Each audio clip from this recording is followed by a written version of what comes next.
Objavili sa veľmi zaujímavé nové dáta o GLP-1 liekoch, teda o liekoch používaných pri liečbe obezity a diabetu 2. typu. V jednej veľkej observačnej analýze žien s nadváhou alebo obezitou vo veku od 45 do 80 rokov vedci sledovali, či ženy, ktoré užívali GLP-1 liečbu, mali iný výskyt diagnózy karcinómu prsníka ako ženy, ktoré túto liečbu neužívali. Výsledok štúdie bol veľmi zaujímavý. U žien liečených GLP-1 liekmi sa pozoroval približne o 30% nižší výskyt diagnózy karcinómu prsníka. To znie veľmi nádejne, ale musíme byť úplne presní. Neznamená to, že tieto lieky sú dokázanou prevenciou rakoviny prsníka. Ide o tzv.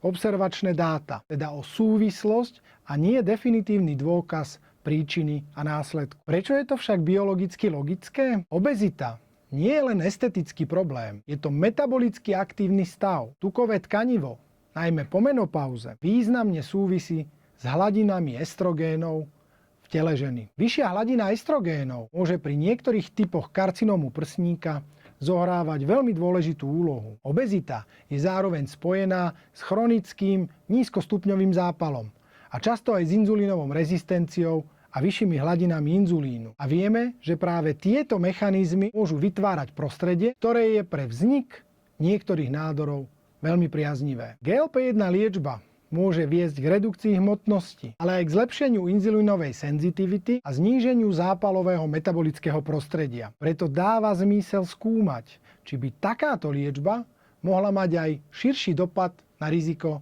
niektorých nádorových ochorení.